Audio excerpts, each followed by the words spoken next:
Transgender swimmer Lia Thomas capturing 2 Ivy League titles in record-setting times. The victory is shining a spotlight on a game-changing policy in women's sports. Our next guest is a college track athlete fighting for fair competition. It's Selina Soule and her lawyer, Christiana Holcomb, who both join us now. Thank you both for being here. Selina, you take a look at this. You see what Lia Thomas is doing in the pool, she's doing in the Ivy League, she's doing to women's swimming. What's your reaction? I'm unfortunately not surprised because I went through this exact same thing when I was in high school. I was forced to compete against biological males for all 4 years. I raced against these athletes over a dozen times, and many of those meets and many of those races were either times where they broke state or meet records, and I never was close to winning a single time, and it's just a very frustrating and heartbreaking experience. Yeah, I was gonna say, how does that make you feel?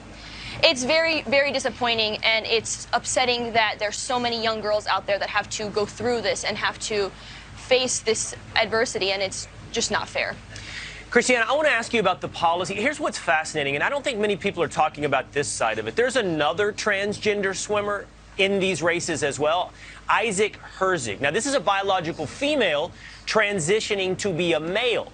Now, reports are they haven't taken testosterone yet, so no performance-enhancing drugs, but still competing in the classification as a female. So what I'm getting at is everyone now competes in the classification as a female, whether or not you identify as a male or you identify as a female. I can't make sense of this farce. Well, what we're watching here is really the beginning of the end of women's sports. You know, what the NCAA has done is frankly shameful in that it's not protecting the female category for girls like Selina. And frankly, it just highlights the fact, and it's a perfect example of why their testosterone suppression policy does not work. Watch Lia Thomas in the pool. Like, there's no amount of testosterone suppression that is going to undo a male's larger heart, greater lung capacity, greater upper body strength, greater explosive power. And so that's why it's so important that we get back to common sense and protect the integrity of women's sports. No doubt, and to their own ideas that whether you identify as a male or female is which category you get to participate in. Well, not so, apparently, with Isaac Herzig. Here's what I want to ask you, though, Selina. You are somewhat unique.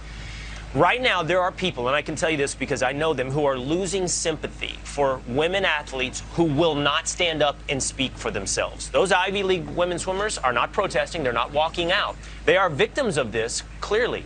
But somebody has to make a stand. Otherwise, you're sacrificing your entire sport. We need as many people as possible to speak up about this issue because it's going to be much easier to fight it with as many voices as we have. And I would tell anybody who's facing this issue or is afraid of facing it to speak up and ask for fairness and ask for better policies so that no one else will have to go through this heartbreak. Yeah, really quickly, Christiana, why? Why haven't we heard from more Selinas? Why haven't we heard from more women athletes looking to protect their sports?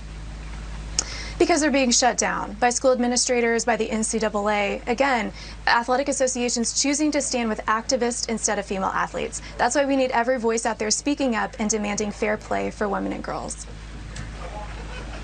Christiana Holcomb, Selina Soule, we wish you the best of luck in your collegiate track career. Thank you for making it all the way here to... she's coming from Connecticut back to FAU on her way to Boca. She stopped in Daytona here with us. We appreciate it. Thank you.